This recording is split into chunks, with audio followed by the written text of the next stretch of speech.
بسم اللہ الرحمن الرحیم۔ نکسیر پھوٹنے سے وضو کرنے کا بیان۔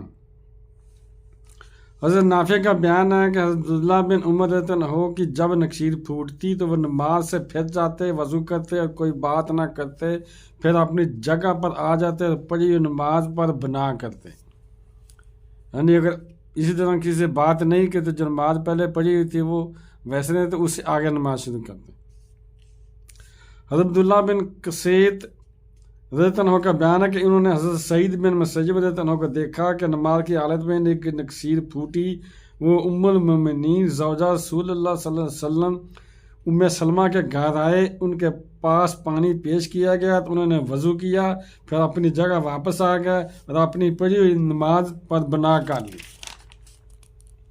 حضرت سعید بن مسیب رضی اللہ عنہ سے ایسے شخص کے بارے سوال کیا گیا جس کی نکسیر پھوٹ گئی ہو اور کثرت سے خون بہہ رہا ہو تو وہ کیسے نماز پڑھے؟ انہوں نے جواب دیا کہ وہ اپنے سر کے اشارے سے نماز ادا کرے گا۔ حضرت عبد الرحمن بن المجبر بن عبد الرحمن بن عمر بن خطاب رضی اللہ عنہ نے سالم بن عبداللہ بن عمر رضی اللہ عنہ کو دیکھا کہ وہ اپنی انگلی ایک اپنی ناک میں داخل کرتے، پھر اسے نکال لیتے اور اگر انگلی پر کوئی خون کا اثر دیکھتے اسے صاف کر لیتے، پھر نماز پڑھتے اور دوبارہ وضو نہ کرتے۔ حضرت امام محمد رحمۃ اللہ نے فرمایا، ان تمام روایات سے ہم دلیل اخذ کرتے ہیں کہ نکسیر کے سلسلے میں امام مالک رحمۃ اللہ کوئی دلیل اخذ نہیں کرتے اور نہ اس پر عمل کرتے ہیں۔ ان کا خیال ہے کہ جب نماز کی حالت میں کسی شخص سے نکسیر پھوٹ جائے تو وہ خون صاف کرے اور نئے سرے سے نماز شروع کرے، لیکن امام اعظم ابو حنیفہ رحمۃ اللہ امام مالک کی روایت کے مطابق عمل کرتے ہیں کہ وہ عبداللہ بن عمر اور سعید بن مسیب کے اثر کے مطابق نکسیر کی حالت میں واپس پلٹے گا اور وضو کرے گا۔ اگر اس نے گفتگو نہیں کی تو اپنی پڑھی ہوئی نماز پر بنا کرے گا، اور یہی ہمارا قول ہے۔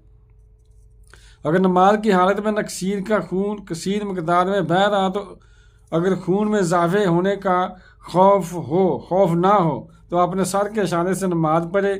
اگر سجدہ کرنے سے پھر نکسیر پھوٹ جانے کا امکان ہو تو سجدہ سر کے اشارہ سے کرے اور ایسے سجدہ اس سے کافی ہوگا، اور اگر بہر صورت خون بہتا ہو تو سجدہ کرے گا، اور جب کوئی شخص اپنی انگلی اپنی ناک میں داخل کرے پھر اسے نکالا اگر اس پر خون کا اثر ہو تو ایسے صورت میں وضو لازم نہیں آئے گا، کیونکہ وہ بہنے والا اور قطرہ کی صورت میں نہیں، بہنے والے اور قطرے کی شکل میں خون ہو تو وضو لازم آتا ہے۔ یہی قول امام ابو حنیفہ رحمۃ اللہ کا ہے۔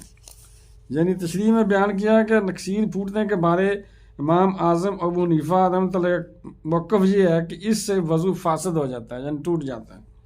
نماز کے دوران جس کے نکسیر پھوٹ جائے تو اس کا وضو ٹوٹ جائے گا، وہ اپنی ناک پر ہاتھ رکھ کر پیچھے پلٹ جائے گا اور وضو کرے گا۔ اگر اس نے گفتگو نہ کی تو واپس آ کر اپنی سابقہ نماز پر بنا کرے، ورنہ نئے سرے سے نماز شروع کرے گا۔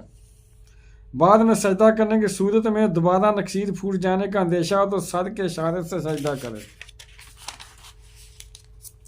اگر کسی نے اپنی ناک میں انگلی ڈالی تو نکالنے پر اس پر خون کا اثر پایا گیا تو اس سے وضو نہیں ٹوٹے گا، کیونکہ خون کے بہنے سے وضو فاسد ہو جاتا ہے۔ امام مالک رحمۃ اللہ کے نزدیک نکسیر کے پھوٹنے سے وضو فاسد نہیں ہوتا، البتہ نماز کی حالت میں کسی کے نکسیر پھوٹنے کی صورت میں وہ شخص واپس پلٹے گا، خون صاف کر کے پھر نماز پڑھے گا، اور اگر اس نے ایک رکعت مکمل نہ کی ہو تو وہ نئے سرے سے نماز پڑھے گا، اور اگر ایک رکعت یا زائد نماز پڑھ چکا ہو تو اپنی سابقہ نماز پر بنا کرے گا، یعنی وہاں سے شروع کر کے جہاں چھوڑی تھی۔